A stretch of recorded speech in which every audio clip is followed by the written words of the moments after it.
এনটিআরসির নবম গণবিজ্ঞপ্তি প্রকাশের মুখে, যেখানে বেসরকারি শিক্ষা প্রতিষ্ঠানে প্রায় 70,000 শিক্ষক নিয়োগের প্রস্তুতি নেওয়া হচ্ছে। প্রায় প্রত্যেকটা বিষয়ে হিসাব বিজ্ঞান, ব্যবস্থাপনা, অর্থনীতি, আইসিটি প্রত্যেকটা সাবজেক্টে প্রায় 3-4-5 হাজার পরিমাণ টিচার নেওয়ার জন্য আসলে সার্কুলারটা হচ্ছে। স্কুল, কলেজ, মাদ্রাসা, কারিগরি শিক্ষা প্রতিষ্ঠান প্রায় সব জায়গাতেই মূলত আসতেছে। তো শুরু করা যাক। আসসালামু আলাইকুম, জব সলিউশনে স্বাগতম। তো কি ঘটতে যাচ্ছে আসলে নবম গণবিজ্ঞপ্তিতে? এটি মূলত এনটিআরসি এর শিক্ষক নিয়োগের নবম গণবিজ্ঞপ্তি প্রকাশের কার্যক্রম শুরু করেছে।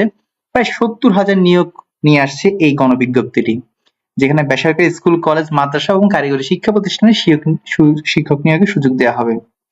মন্ত্রণালয়ের অনুমোদন বাকি। প্রস্তাব শিক্ষা মন্ত্রণালয়ের পাঠানো হয়েছে, অনুমোদন পেলে বিজ্ঞপ্তি প্রকাশ।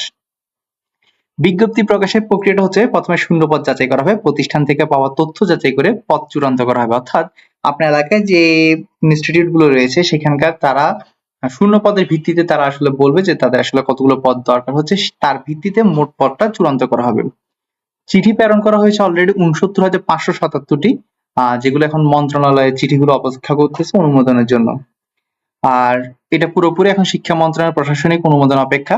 গণবিজ্ঞপ্তি প্রকাশ পেলেই অনুমোদন পাবে নবম বিশাল এক সার্কুলার। শূন্যপদের সংখ্যা মোট 75,769টি, অনুমোদনের জন্য প্রস্তাবিত হচ্ছে 69,577টি। 18তম নিবন্ধনধারীদের সংরক্ষিত পদসমূহ কিছু পদ বাদ দিয়ে চূড়ান্ত সংখ্যা নির্ধারণ করা হয়েছে। নিয়োগ পদ্ধতিতে কিছু পরিবর্তন আসছে, যা আগের পদ্ধতি যেটা ছিল যে শিক্ষক নিবন্ধন সনদের ভিত্তিতে নিয়োগ হতো, নিবন্ধন পরীক্ষা পাশের পর সনদ, পরে সুপারিশ। সপ্তম গণবিজ্ঞপ্তি হয়েছিল যেটা 67,087টি পদ ছিল। আর নতুন নবম যে গণবিজ্ঞপ্তিটি হতে যাচ্ছে সেখানে বিজ্ঞপ্তির মাধ্যমে সরাসরি নিয়োগ পরীক্ষা হবে এবং নিবন্ধন সনদ ছাড়াই চূড়ান্ত প্রার্থী থেকে সনদ প্রদান করা হবে। প্রায় 70,000 পদে সরাসরি নিয়োগ হবে। তো নিয়োগ পরীক্ষার কাঠামোটা হচ্ছে 200 নম্বর এমসিকিউ পরীক্ষা হবে আর 20 নম্বর মৌখিক পরীক্ষা। 40% হচ্ছে পাস করার জন্য প্রয়োজনীয় নাম্বার। অর্থাৎ যে কোনো সাবজেক্টে পাস করার জন্য আপনাকে অ্যাটলিস্ট টিচার হওয়ার জন্য 40% পেতেই হবে। চূড়ান্তভাবে বিবেচিত প্রার্থী থেকে এনটিআরসি থেকে শিক্ষক পদে নিয়োগের সনদ দেওয়া হবে। প্রস্তুতি সময়রেখাটা আমরা যদি দেখি, এই রিকুইজিশন সম্পন্ন শূন্যপদের চাহিদা কয়েক দফা, সময় বাড়িয়ে 15 এপ্রিল শেষ হয়। আর ই রেজিস্ট্রেশন সম্পন্ন হয়েছে, যেটা শিক্ষা প্রতিষ্ঠান তথ্য হালনাগাদের কাজে একই সময় শেষ হয়েছে। এরপর যাচাই বাছাই সম্পন্ন হয়েছে, প্রাপ্ত তথ্য যাচাই বাছাই করে মোট 75,769টি পদ চূড়ান্ত করা হয়েছিল।